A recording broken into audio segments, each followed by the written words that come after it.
नमस्कार। मैं वीके शास्त्री अपने चैनल के माध्यम से आप सभी दर्शकों का बहुत बहुत स्वागत करता हूं।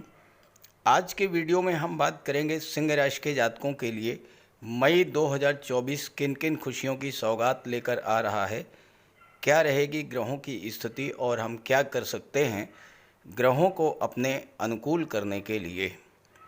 मई 2024 आपके लिए असीम संभावनाएं लेकर आ रहा है, क्योंकि 1 मई को देवगुरु राशि परिवर्तन करके वृषभ राशि में आ जाएंगे और 13 जून तक सूर्य के नक्षत्र कृतिका नक्षत्र में गोचर करेंगे। सूर्यदेव भी 14 मई तक अपनी उच्च की राशि में गोचर करेंगे और उसके बाद राशि परिवर्तन करके गुरु के साथ ही गोचर करेंगे। सूर्य गुरु का एक साथ गोचर करना और गुरु का सूर्य के नक्षत्र में गोचर करना आपके जीवन में एक बहुत बड़ा परिवर्तन लेकर आएगा।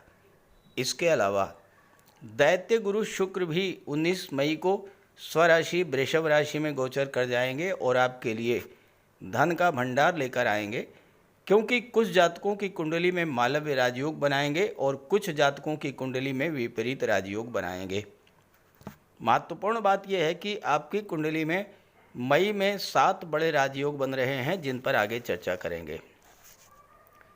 तो ग्रहों के इस गोचर के आधार पर बात करेंगे मई में आपकी आर्थिक स्थिति कैसी रहेगी, आपका स्वास्थ्य कैसा रहेगा, शिक्षा, प्रतियोगिता, लव, रोमांस, विवाह और व्यापार की दृष्टि से कैसा रहेगा ये माह, दाम्पत्य सुखों, संतान, शेयर मार्केट, भाग्य और विदेशों से लाभ की स्थिति क्या होगी, कला जगत, सिनेमा जगत, मीडिया और राजनीति से जुड़े जातकों को लाभ के क्या क्या अवसर मिलेंगे।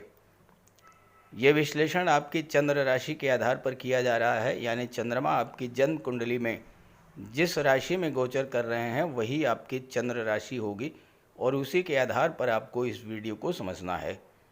आपकी जन्म कुंडली में जिस भाव में चंद्रमा का गोचर है, अगर वहाँ पर 5 का अंक लिखा है, आपकी सिंह राशि होगी।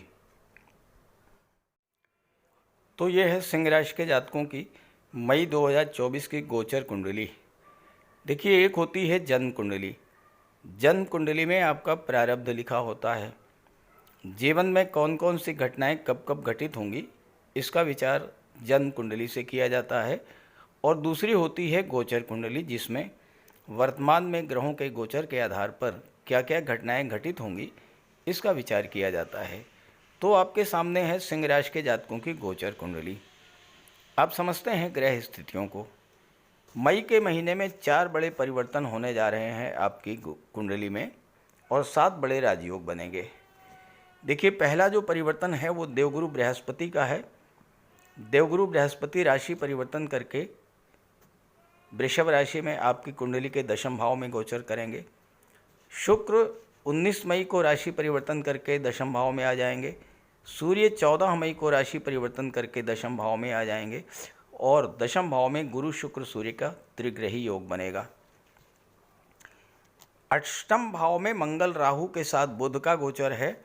बुध 10 मई को भाग्य के भाव में आ जाएंगे और यहाँ सूर्य शुक्र बुध का त्रिग्रही योग बनेगा और मंगल राहु बुध का त्रिग्रही योग कुंडली के अष्टम भाव में बनेगा।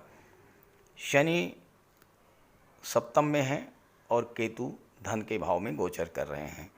आपकी कुंडली का 8वां, 9वां और 10वां तीनों भाव इस समय बहुत मजबूत और जागृत अवस्था में हैं।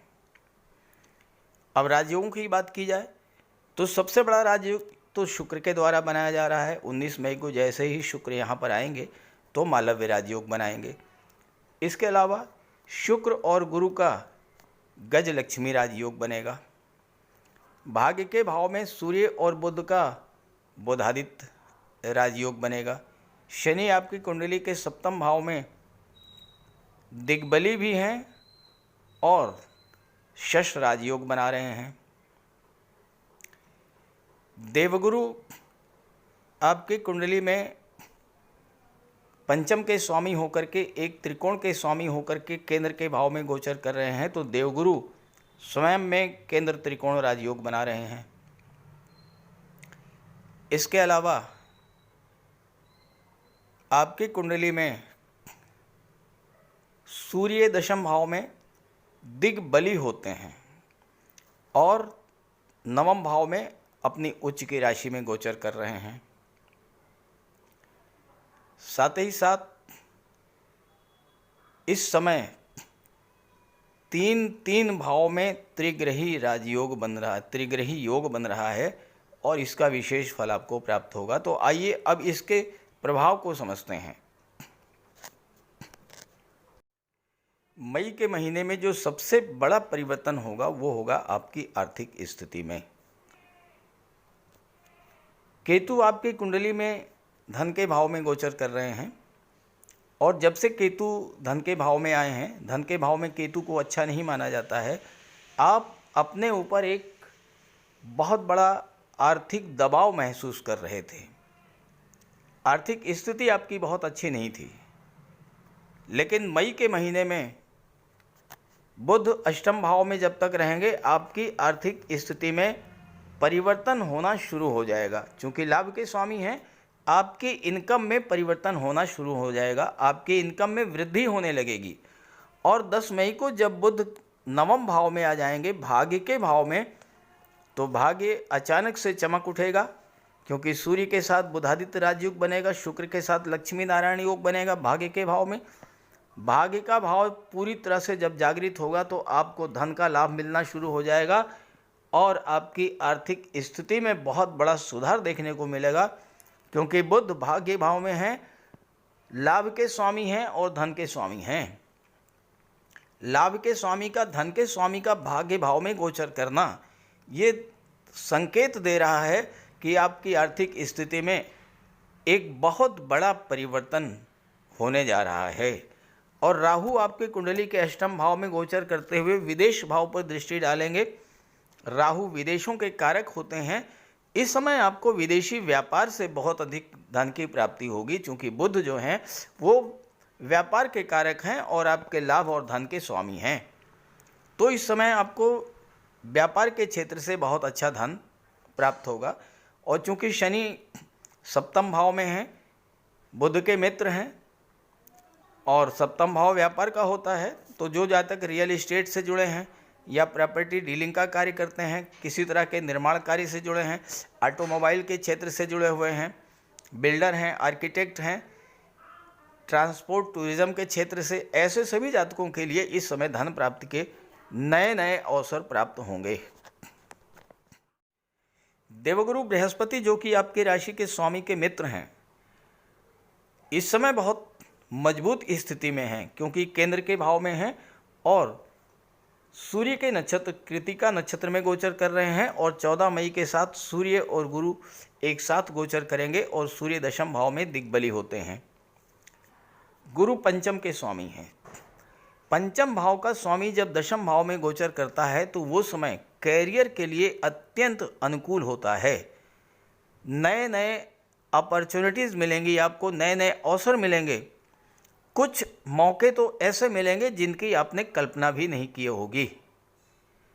आपको इस समय नए नए आइडियाज़ आएंगे जिससे आपको कार्य क्षेत्र में सफलता मिलेगी, नाम मिलेगा, यश मिलेगा, आपकी पहचान मिलेगी, मान सम्मान में आपकी वृद्धि होगी।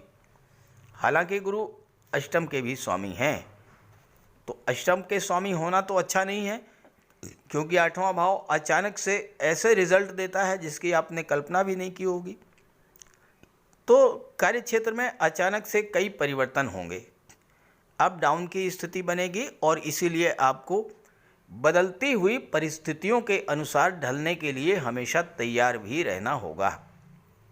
इससे थोड़ा बहुत तनाव भी पैदा होगा, लेकिन 13 जून तक का समय आपके लिए बहुत बेहतर है, क्योंकि गुरु आपके राशि के स्वामी के नक्षत्र में ही गोचर कर रहे हैं और 14 मई को गुरु के साथ होंगे।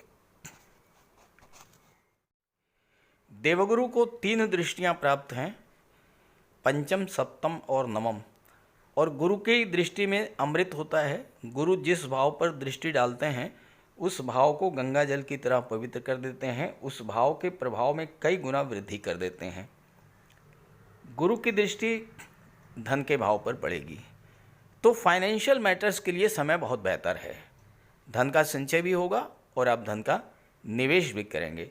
लेकिन गुरु अष्टम के स्वामी हैं और धन के भाव पर राहु की दृष्टि भी पड़ रही है, मंगल की दृष्टि भी पड़ रही है। इसके लिए किसी तरह का रिस्क लेने से आपको बचना होगा। गुरु की राहु राशि में अभी राहु गोचर कर रहे हैं, अष्टम भाव में हैं, दूसरे भाव में केतु हैं, और केतु के कारण आप वित्तीय मामलों में, पारिवारिक मामलों में एक दबाव महसूस कर रहे होंगे, लेकिन गुरु की दृष्टि पड़ने से ही केतु के दुष्प्रभावों में कमी आएगी और इन चीज़ों में सुधार आएगा। आपकी इनकम बढ़ेगी, पारिवारिक माहौल अच्छा रहेगा। आप अगर फैमिली बिजनेस से जुड़े हुए हैं तो उसमें भी आपको लाभ मिलेगा। और दूसरा भाव वाणी का होता है और आप वाणी के बल पर ही बहुत सारे कार्यों को सिद्ध कर लेंगे। आपकी कुंडली का चौथा भाव भी इस समय पूरी तरह जागृत होगा, क्योंकि चौथे भाव पर गुरु, शुक्र और सूर्य 3 ग्रहों की दृष्टि पड़ रही है। चौथा भाव भूमि, भवन, प्रॉपर्टी को शो करता है। आपका घरेलू वातावरण कैसा होगा इसको शो करता है। माता, मातृभूमि और राजनीति को शो करता है। तो जो लोग रियल एस्टेट से जुड़े हैं, बिल्डर हैं, आर्किटेक्ट हैं, कंस्ट्रक्शन के क्षेत्र से किसी भी तरह से जुड़े हुए हैं, चूँकि शनि की भी दृष्टि पड़ रही है, दशम दृष्टि, जो आर्किटेक्ट हैं, बिल्डर हैं, डेवलपर हैं, या किसी ऐसे फील्ड से जुड़े हुए हैं जिसमें पब्लिक टच ज़्यादा होता है, जैसे पॉलिटिक्स में है, उन सभी के लिए ये समय बहुत अच्छा रहेगा। आपको भूमि, भवन, प्रॉपर्टी, वाहन का भी लाभ मिल सकता है। हालांकि राहु की भी दृष्टि पड़ेगी, तो आप जो भी डील करें प्रॉपर्टी को लेकर के बहुत सावधानी के साथ कीजिएगा। सारे पेपर्स को चेक कर लीजिएगा, जल्दबाजी में कोई फैसला मत लीजिएगा, और किसी लीगल एडवाइज़र की राय लेकर के सारे पेपर्स को चेक करा करके तब कोई सौदा कीजिएगा।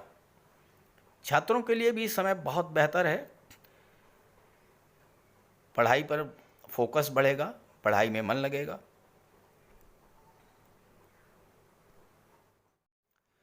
गुरु की दृष्टि कुंडली के छठे भाव पर पड़ेगी। छठे भाव के स्वामी शनि हैं। शनि शस्त्र राजयोग बना रहे हैं, और सबसे बड़ी बात है कि शनि अभी तक आपको जो खराब फल दे रहे थे, अब वो खराब फल आपको नहीं मिलेंगे। शनि के कारण आपके कार्यों में जो डिले हो रहा था, व्यापार व्यवसाय में जो मंदी की स्थिति बनी हुई थी, विवाह में जो देरी हो रही थी, परिवार में एक अलग तरह की दूरी बनी हुई थी, वो सब समाप्त होगी, चूँकि शनि गुरु के नक्षत्र में गोचर कर रहे हैं। अब यहाँ पर छठे भाव पर गुरु की दृष्टि, छठे भाव के स्वामी शनि, तो पहला प्रभाव तो यही होगा कि अगर आपका कोई पुराना कर्ज है तो आप धीरे धीरे उसको अदा करने की स्थिति में आएंगे। कोर्ट कचहरी और लड़ाई झगड़ों के मामलों से आपको राहत मिलेगी, शत्रुता समाप्त होगी। लेकिन किसी तरह के वाद विवाद और टकराव से आपको बच करके चलना होगा। पुराना लोन आप अदा करने का प्रयास करेंगे और नया लोन लेने से आपको बचना होगा। साथ ही साथ आपको अपना डेली रूटीन बहुत सही करके चलना होगा। आप जो भी कार्य कर रहे हैं, आपके जो सबऑर्डिनेट्स हैं, आपके जो एम्प्लॉइज़ हैं, उनके साथ आपको अपना व्यवहार बहुत अच्छा करके चलना होगा, क्योंकि छठे भाव का संबंध जब शनि से बनता है तो डेली रूटीन बहुत सही रखना पड़ता है। अपने एम्प्लॉइज़, अपने वर्कर्स के साथ आपका व्यवहार बहुत अच्छा होना चाहिए, और जो भी कार्य आप करें वो कार्य अगर आप सेवा भाव से करते हैं तो आपको बहुत बड़ी सफलता मिलेगी। शुक्र का गोचर आपके लिए बहुत महत्वपूर्ण है, क्योंकि शुक्र जो है 19 मई तक भाग्य के भाव में रहेंगे, पराक्रम भाव पर दृष्टि डालेंगे। शुक्र कला और सौंदर्य के कारक हैं। जो लोग फिल्म इंडस्ट्री, कला जगत, टीवी सीरियल, मॉडलिंग या सोशल मीडिया के क्षेत्र से जुड़े हुए हैं, उनके लिए शुक्र धन का भंडार के लेकर के आएंगे। नई नई डील्स मिलेंगी, नए नए ऑफर्स मिलेंगे, नई फिल्में, नई टीवी सीरियल, इन सब में आपको अवसर मिलेगा। तीसरा भाव कम्युनिकेशन पावर का होता है। जो लोग एक्टिंग के क्षेत्र में हैं, एंकरिंग के क्षेत्र में हैं, जो लोग डायलॉग राइटर हैं, स्क्रिप्ट राइटर हैं, ऐसे सभी जातकों के लिए समय बहुत अच्छा रहेगा। 19 मई को शुक्र दशम भाव में आ जाएंगे और यहाँ पर मालव्य राजयोग बनाएंगे, क्योंकि केंद्र में हैं और अपनी ही राशि में गोचर कर रहे हैं। मालव्य राजयोग जो है ये मुख्यतः धन का राजयोग है, और थोड़े ही समय में आपकी धन संबंधी समस्याओं को हल करने वाले हैं। अगर आपकी जन्म कुंडली में शुक्र मजबूत स्थिति में है, मालव्य राजयोग बना रहे हैं, तो आप ये समझ लीजिए कि आपको जीवन में धन की कमी कभी नहीं होगी। गोचर में मालव्य राजयोग बनने पर आपकी आर्थिक स्थिति में तेजी से सुधार आता है और धन का भंडार दिन दूना रात चौगुना गति से बढ़ता है। तो ये समय आपकी आर्थिक स्थिति के लिए बहुत अच्छा रहेगा। शुक्र कला और सौंदर्य के कारक हैं। कला और सौंदर्य से संबंधित क्षेत्रों में कार्य कर रहे जातकों को विशेष लाभ मिलेगा। शुक्र प्रेम और आकर्षण के ग्रह हैं और चौथे भाव पर दृष्टि डाल रहे हैं, दशम के स्वामी हैं। तो आपका लगाव अपने कैरियर, प्रोफेशन, शिक्षा, संतान, व्यापार, लव, रोमांस के प्रति बहुत अधिक बढ़ेगा। आप अपने करियर, प्रोफेशन के प्रति पूरी तरह से समर्पित होंगे। व्यापार व्यवसाय में पूरे मन से काम करेंगे। संतान और जीवन साथी के प्रति गहरा लगाव महसूस करेंगे। और अगर आप रिलेशन में हैं तो रिलेशन में भी प्रेम, आकर्षण और समर्पण की भावना बनेगी।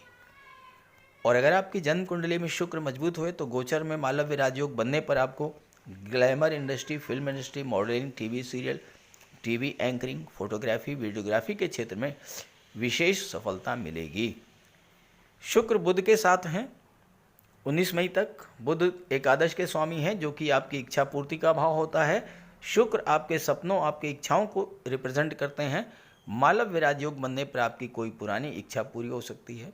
धन, संतान, विवाह, प्रॉपर्टी, वाहन, इस तरह की इच्छा आपकी पूरी होगी। नए घर, नए वाहन, सुख सुविधा के साधनों की प्राप्ति होती है इस राजयोग के बनने पर। एक बहुत ही जबरदस्त विस्फोटक योग आपकी कुंडली में बन रहा है और वो है मंगल राहु का अंगारक योग, और अष्टम भाव में बन रहा है और इसकी दृष्टि पड़ रही है दूसरे भाव पर। देखिए, मंगल और राहु का जो अंगारक योग है ये इतना एनर्जेटिक बना देता है व्यक्ति को। मंगल में और राहु के साथ जब होते हैं तो इतनी अधिक ऊर्जा की प्राप्ति होती, इतना अधिक व्यक्ति में ऊर्जा जागृत होती है कि अगर आपने उस यूर्जा का सही तरीके से उपयोग कर लिया तो आपको बहुत कुछ प्राप्त हो सकता है। और अगर आपने उस ऊर्जा को यूटिलाइज नहीं कर पाए तो फिर वो ऊर्जा लड़ाई झगड़े में, वाद विवाद में, कलह में व्यर्थ हो जाती है और फिर उससे आपको नुकसान भी होता है। अब देखिए, अष्टम भाव में ये अंगारक योग बन रहा है। यहाँ पर दो चीज़ें आप कीजिए। पहला काम तो ये कि हर शनिवार और मंगलवार को बजरंगबली के मंदिर में जाइए, कम से कम 1 जून तक जरूर जाइए। बजरंगबली के चरणों में बैठिए, उनकी आराधना कीजिए, हनुमान चालीसा का पाठ कीजिए और उनसे प्रार्थना कीजिए कि आपके जीवन में किसी तरह की कोई समस्या जो है वो समाप्त करें। दूसरी बात, वाणी के भाव पर मंगल राहु का प्रभाव है। आपके वाणी में क्रोध, उग्रता, कटुता बढ़ेगी। मंगल क्रोध के कारक हैं, जल्दबाजी के कारक हैं, उग्रता के कारक हैं। राहु इस चीज़ को कई गुना बढ़ा देंगे। अब आपको किसी बात पर क्रोध आएगा, राहु आपके क्रोध को इतना ज़्यादा बढ़ा देंगे कि विस्फोटक स्थिति बन जाएगी, उससे आपका नुकसान होगा। तो करना क्या है?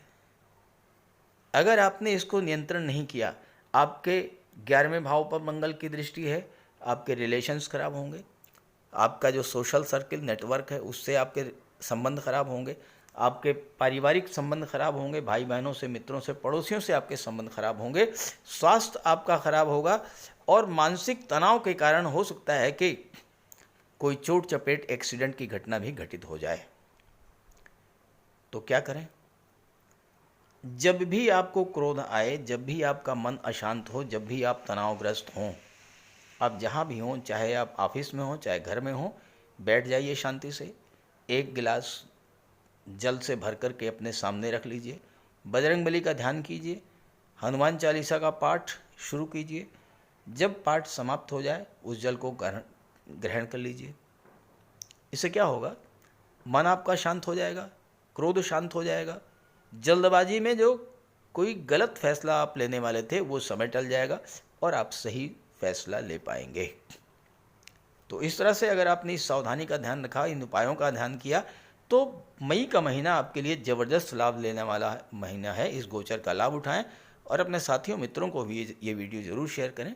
नमस्कार।